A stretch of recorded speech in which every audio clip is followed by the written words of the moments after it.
CSS पिछली video HTML पे complete हो चुकी है और आज मैं आपको एक प्रोजेक्ट दिखाऊंगा, उसका डेमो दिखाऊंगा और अगली वीडियो में हम ये प्रोजेक्ट भी बनाएंगे और CSS आज हम पढ़ने वाले हैं।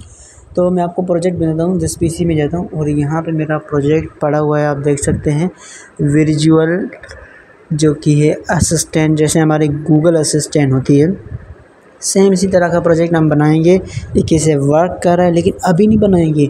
CSS सीखने के बाद, जावास्क्रिप्ट सीखने के बाद ही हम ये चीज़ें जो कि है सीखने वाले हैं। अब हम CSS पढ़ेंगे, वो भी 20 मिनट में कंप्लीट करने वाले हैं। और जावास्क्रिप्ट बाद हम यही प्रोग्रामिंग एक AI रोबोट बनाएंगे, वो भी एक कोडिंग के ज़रिए।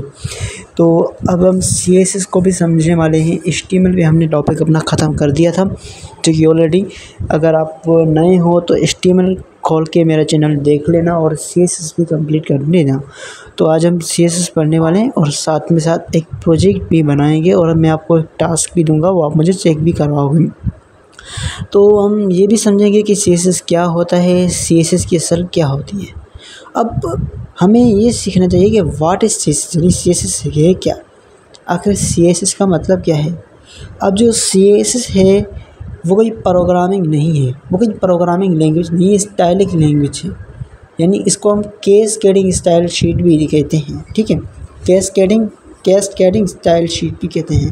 वो यूज़ प्रेजेंटेशन एक one of the most language styling language है। अब बहुत सारे बच्चे कहते हैं कि भैया नोट के प्रोग्रामिंग लैंग्वेज है। ये कोई CSS प्रोग्रामिंग लैंग्वेज नहीं है, ये एक स्टाइलिंग लैंग्वेज है, ठीक है। तो अगर आपको कॉन्सेप्ट क्लियर है तो कमेंट में yes I will, this will follow लिखना और क्रिएटिविटी फोकस, ध्यान से समझना चीज़ों को। और आज की वीडियो पहली है CSS, और CSS को हम कंप्लीट करेंगे, वो भी 20 मिनट में कोई कंप्लीट नहीं कर सकता। तो सबसे पहले CSS में होता है बस सिलेक्टर होता है, यूनिवर्सल सेलेक्टर जिसे कहते हैं हम, ये यूनिवर्सल सेलेक्टर होता है।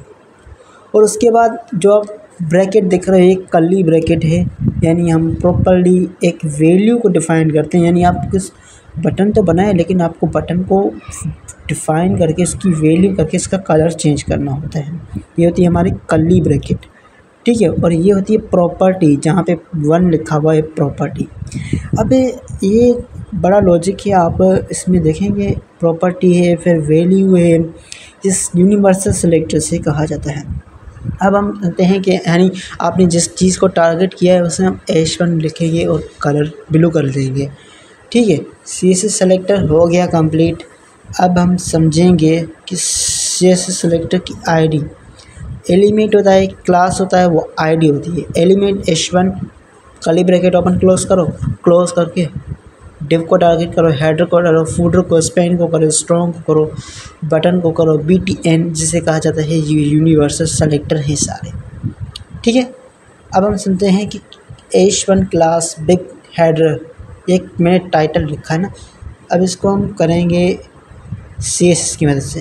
एंकर टैग index.html, मैंने आपको पहले भी बताया है कि एरर आने के चांसेस कम हो जाते हैं। मैं आपको रिकमेंड करूँगा कि index.html लिखें, ठीक है। ये हो गया। अब आता है कि स्क्वायर, कंटेंट, डिव, ये सारी चीज़ें होती हैं